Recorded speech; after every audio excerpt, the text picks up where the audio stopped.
Olá, alunos e amigos da FATELUZ, sejam todos muito bem-vindos a mais uma aula do nosso curso de Teologia.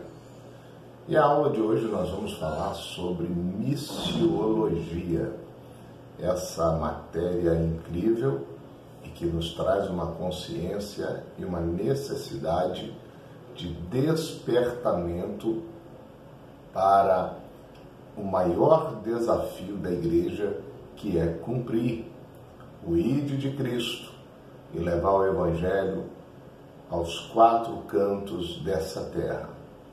Nós não podemos falar de missões sem antes mencionar o maior missionário de todos os tempos.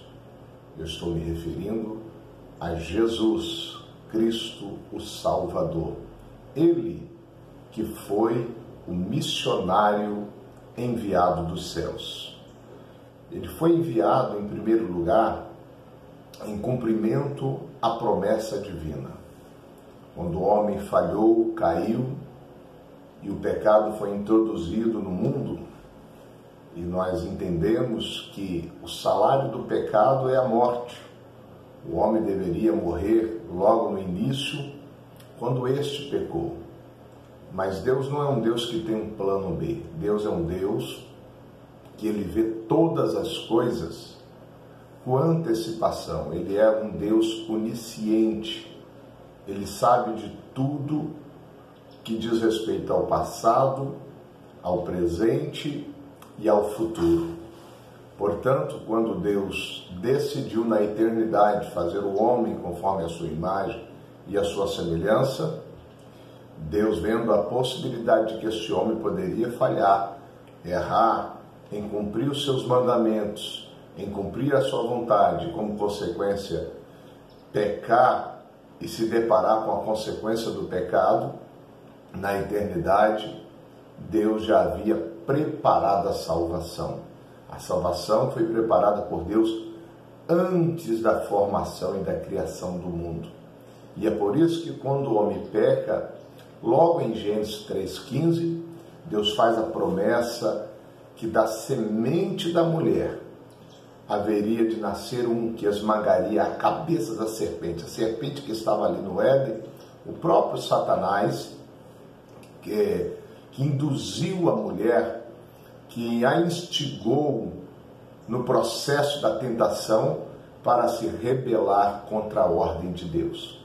Mas se foi uma mulher que foi usada, que foi um instrumento para que o pecado entrasse, Deus, em contrapartida, usaria a mulher para poder trazer o Salvador. Então, Jesus Cristo, ele foi enviado dos céus.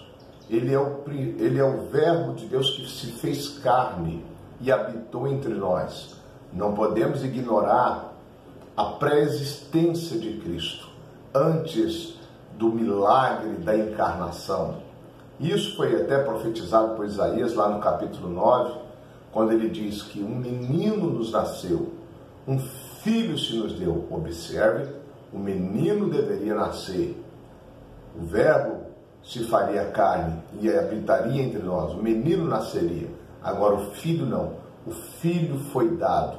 O filho foi enviado. Conforme diz João 3,16, que Deus amou o mundo de tal maneira e deu o seu Filho unigênito para que todo aquele que nele crê não pereça, mas tenha a vida eterna. A humanização de Jesus se constituiu no grande milagre da Bíblia. Jesus, o verdadeiro e eterno Deus, que aniquilou-se a si mesmo, tomando a forma de servo, fazendo-se semelhante aos homens. Deus enviou o seu Filho, nascido de mulher, conforme Paulo diz em Gálatas 4:4, nascido sobre a lei. E todo esse propósito de Deus de enviar o seu Filho, nada mais é do anseio de Deus, a revelação do anseio de Deus, de salvar a sua criatura, o homem que foi feito conforme a sua imagem e a semelhança. E esse propósito de salvação não seria alcançado sem a obra do Calvário. O ministério de Jesus não se resume apenas nos milagres que ele operou, nos milagres que ele realizou, na multiplicação do pão, na ressurreição de mortos. Não. A maior obra que Jesus realizou não foi fazer paralíticos andar. A maior obra que Jesus fez foi no Calvário, quando ele entregou a sua vida como oferta, em sacrifício de toda a humanidade, de todo ser humano, se entregando para trazer uma salvação universal, a fim de que se cumpra aquela palavra, para que todo aquele que nele crê não pereça, mas tenha vida eterna. A salvação, ela tem um alcance universal. A maior parte do mundo ainda não conhece a obra que Jesus fez no Calvário.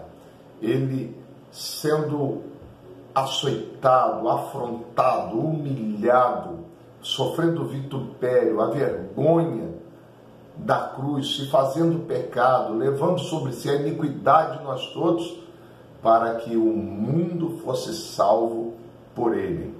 Ele é o Cordeiro de Deus, conforme João disse, lá no capítulo 1 de João 1:29, no capítulo 1:29, ele é o Cordeiro de Deus que tira o pecado do mundo. E esse Jesus, que foi o exemplo de um missionário num curto período de ministério, foi um período de 3 anos, você vê Jesus fazendo missões o tempo todo. Jesus visitando os lares, ele atendendo mendigos, atendendo autoridades da lei, religiosos, prostituta, homens, mulheres, crianças. Estava em todos os lugares, sempre em ação, sempre trabalhando, sempre pregando, sempre atendendo às necessidades humanas. Ele cumpriu um ministério de missão no período de 3 anos. Ele cumpriu a missão do Pai, morrendo por toda a humanidade, por todos aqueles que necessitam de salvação, se tornando a oferta aceitável diante de Deus. Mas esse Jesus, que cumpriu o seu ministério, que fez a obra missionária, ele também deixou uma ordem para a sua igreja. Lá em Marcos 16:15 está escrito: ide por todo o mundo, pregai o evangelho a toda criatura. Essa foi a ordem de Jesus. Ide por todo o mundo. Para quem? Quais as pessoas que ele direcionou essa ordem? Essa ordem não foi para um grupo seleto de religiosos. Essa grande comissão, ide por todo mundo, pregar o evangelho, ela foi dada para todos os discípulos de Cristo, representado ali pelos 12 que lhe acompanhavam. Essa missão, essa ordem é dada para todos os cristãos salvos em Jesus. Ela foi dada para a igreja primitiva, mas também é dada para a igreja odierna. A igreja de hoje está ligada à igreja primitiva e nós precisamos nos despertar para a consciência, para a responsabilidade dessa ordem missionária. Em Atos 1:8, Jesus reuniu os discípulos e disse: vocês receberão o poder do Espírito Santo que há de vir sobre vós. Olha o alcance da missão: ser-me-eis testemunhas, tanto em Jerusalém, Judeia, Samaria e até os confins da terra. Observe que a menor visão de Deus, dentro dessa ordem de Jesus, a igreja que deve ser missionária, é uma cidade. Ide por todo o mundo, pregai o evangelho. Recebereis o poder do Espírito Santo, ser-me-eis testemunha, tanto em Jerusalém, Judeia, Samaria e até os confins da terra. Observa que ele orienta que preguemos o evangelho, que ensinemos. Em Mateus 28, essa mesma ordem, Mateus usa a expressão: e de ensinai a todas as nações. Há 4 verbos, muito interessante, na ordem que Mateus relata no capítulo 28, a partir do versículo 18.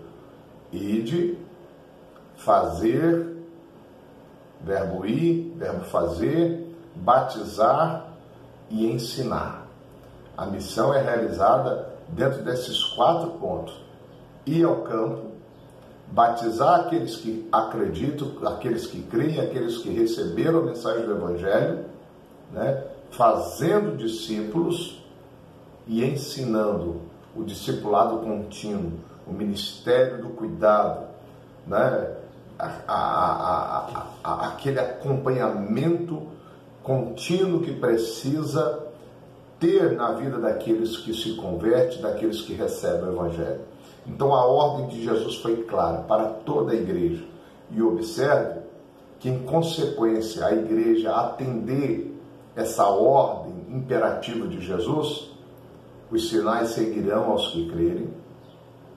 A igreja receberá autoridade para expelir demônios, falar novas línguas, operar sinais, maravilhas e alcançar o mundo com o poder impactante do Evangelho.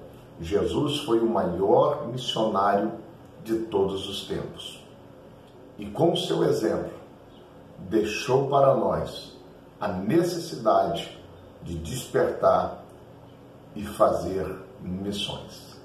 Até a próxima aula, depois nós vamos definir o conceito de missões, qual é a diferença de evangelizar para fazer missões. Deus abençoe a todos, um forte abraço.